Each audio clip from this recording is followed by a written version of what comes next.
हरे भरे जंगल के बीचों बीच एक बड़ा और घना बरगद का पेड़ था। इस पेड़ पर कई पक्षी और छोटे जानवर रहते थे। उन्हीं में से एक था चीकू, एक नन्हा और प्यारा चिड़िया। चीकू के पंख छोटे थे और वह बहुत दूर तक नहीं उड़ पाता था। जब भी वह आसमान में उड़ने की कोशिश करता, थोड़ी ही दूरी पर थककर गिर जाता।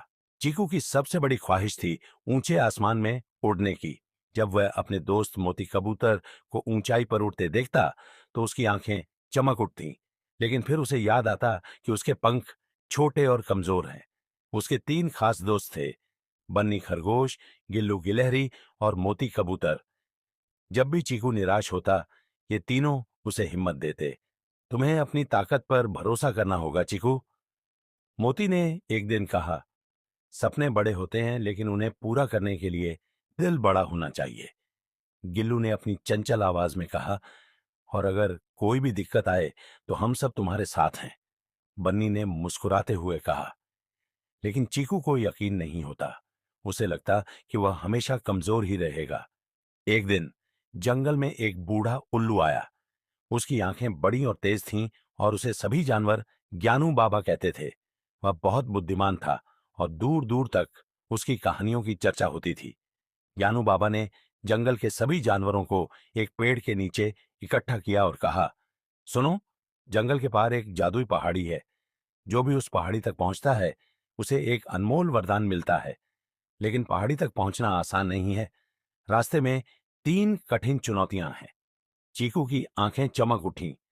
उसने सोचा, अगर मैं जादुई पहाड़ी तक पहुंच जाऊं, तो मैं वरदान मांगूंगा कि मेरे पंख मजबूत हो जाए। तब मैं ऊंचे आसमान में उड़ पाऊंगा। उसने अपने दोस्तों से कहा, मैं इस पहाड़ी तक जाऊंगा, क्या तुम सब मेरे साथ चलोगे? बन्नी, गिल्लू और मोती ने एक साथ कहा, हम हमेशा तुम्हारे साथ हैं। चीकू और उसके दोस्त अपनी यात्रा शुरू करने के कुछ ही घंटों बाद घने जंगल के एक हिस्से में पहुंचे। वहां पेड़ इतने घने थे कि सूरज की रोशनी तक जमीन पर नहीं पहुंच पाती थी। चारों तरफ घुप अंधेरा था। रास्ता ढूंढना नामुमकिन लग रहा था। चीकू ने डरते हुए कहा, यहां तो कुछ भी दिखाई नहीं दे रहा। अगर हम गलत रास्ते पर चले गए तो वापस लौटना मुश्किल हो जाएगा। बन्नी खरगोश बोला, हम कुछ देर यहीं रुकते हैं, पहले सोचते हैं कि हमें क्या करना चाहिए। तभी मोती कबूतर ने कहा, मैं उड़कर ऊपर जाऊंगा, शायद ऊपर से मुझे रास्ता दिखाई दे। मोती पेड़ों की ऊंचाई तक उड़ गया और देखा कि सूरज की हल्की रोशनी दाईं ओर से झांक रही थी। वह नीचे आकर बोला, हमें दाईं ओर जाना होगा, वहां से रास्ता खुला होगा। लेकिन समस्या यह थी कि दाईं ओर जाने का रास्ता कांटों और झाड़ियों से भरा था। गिल्लू गिलहरी ने कहा, मैं छोटे छोटे रास्तों से होकर आगे बढ़ सकती हूँ, मैं देखकर रास्ता साफ कर दूंगी। गिल्लू तेजी से झाड़ियों के बीच से गुजरी और अपने छोटे पंजों से रास्ते की कांटेदार टहनियों को एक तरफ कर दिया। धीरे धीरे सभी आगे बढ़े। रास्ता कठिन था। चीकू को डर लग रहा था कि कहीं कोई शिकारी जानवर न आ जाए। अचानक झाड़ियों में हलचल हुई। सभी चौंक गए। बन्नी ने फुसफुसाकर कहा, शायद कोई खतरा है, सावधान रहो। थोड़ी देर बाद पता चला कि यह खतरा नहीं, बल्कि एक परिवार था, जंगल का छोटा हिरण परिवार, जो उसी रास्ते से जा रहा था। उन्होंने चीकू और उसके दोस्तों को बताया कि वह रास्ता आगे खुला है। सभी ने राहत की सांस ली। कुछ ही घंटों में वे घने जंगल को पार कर गए।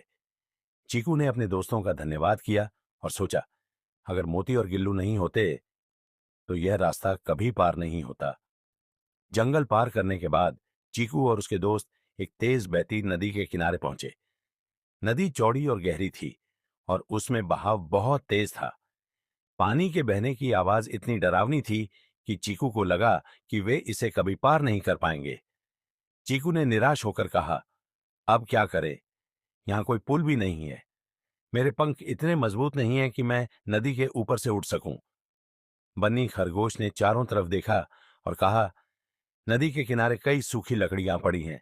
अगर हम इनसे एक बेड़ा बना लें तो शायद नदी पार कर सकें। गिल्लू ने सुझाव दिया, हमें कुछ मजबूत रस्सियों की भी जरूरत होगी जो लताएं बन सकती हैं। सभी ने मिलकर लकड़ियां इकट्ठी की। मोती ने ऊपर से देखकर रास्ता दिखाया कि किनारे पर कौन सी लकड़ियां सुरक्षित है। बन्नी ने अपनी तेजी से लकड़ियों को सही जगह पर पहुंचाया। गिल्लू ने अपनी छोटी छोटी उंगलियों से लताओं को कसकर बांध दिया।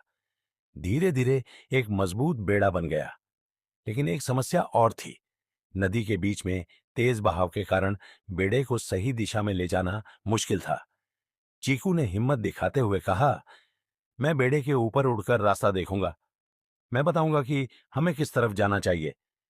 सभी ने चीकू की बात मानी। जब बेड़ा पानी में उतारा गया तो नदी का बहाव उसे इधर उधर घुमाने लगा। लेकिन चीकू ऊपर उड़ता रहा और अपने दोस्तों को निर्देश देता रहा। बाईं ओर मोड़ो, तेजी से दाईं ओर धक्का दो। थोड़ी मेहनत और सही दिशा निर्देशों से उन्होंने नदी पार कर ली। किनारे पर पहुंचकर सभी ने खुशी मनाई। चीकू को महसूस हुआ कि उसने अपने पंखों का सही इस्तेमाल किया है। नदी पार करने के बाद उन्हें एक घाटी मिली। यह घाटी बेहद डरावनी थी। चारों तरफ गर्म हवा बह रही थी और बीच बीच में लाल रंग के धुएं के गुब्बार उठते थे। यह आग की घाटी थी। चीकू ने चिंतित होकर कहा, यहां से गुजरना बहुत खतरनाक है। अगर हम सावधान नहीं रहे तो धुआं और गर्मी हमें बीमार कर सकती है। मोती ने सुझाव दिया, मैं ऊपर से देखता हूं, शायद कोई सुरक्षित रास्ता हो। मोती ने ऊपर उड़कर देखा और पाया कि घाटी के दाईं ओर एक संकरा लेकिन सुरक्षित रास्ता है। वह वापस आकर बोला, वहां एक पतली पगडंडी है, लेकिन हमें सावधानी से चलना होगा। चीकू ने कहा, मैं उड़कर इस रास्ते को और देखता हूं। अगर कोई खतरा होगा तो मैं पहले बता दूंगा। चीकू ने उड़ान भरी और पाया कि रास्ते में कुछ जगह बहुत संकरी थीं। उसने अपने दोस्तों को सावधानी से चलने के लिए कहा। गिल्लू ने अपने पंजों से रास्ते की छोटी छोटी रुकावटों को साफ किया। बन्नी ने अपने तेज पैरों से सभी को संतुलन बनाने में मदद की। मोती ने ऊपर से हर समय निगरानी रखी। थोड़ी देर में सभी ने घाटी पार कर ली। चीकू को महसूस हुआ कि उसने न केवल अपने डर पर काबू पाया बल्कि अपने दोस्तों की भी मदद की। आखिरकार सभी जादुई पहाड़ी के शिखर पर पहुंचे। वहां एक चमकती हुई रोशनी थी। आवाज आई, तुमने मेहनत, हिम्मत और सहयोग से यहां तक का सफर तय किया है। बताओ, तुम क्या वरदान चाहते हो? चीकू ने कहा, मैं चाहता हूं कि मेरे पंख मजबूत हो जाए, हाँ, ताकि मैं ऊंचाई तक उड़ सकूं। आवाज ने कहा, तुम्हारे पंखों में ताकत पहले से है। तुम्हें बस अपने दिल और आत्मविश्वास पर भरोसा करना था। चीकू को समझ में आया कि असली ताकत शारीरिक नहीं बल्कि आत्मविश्वास और मेहनत में होती है। चीकू और उसके दोस्त खुशी खुशी जंगल लौट आए। अब चीकू पूरे जंगल में सबसे बहादुर चिड़िया के रूप में जाना जाता था। उसने सीखा कि मेहनत और आत्मविश्वास से किसी भी चुनौती को पार किया जा सकता है।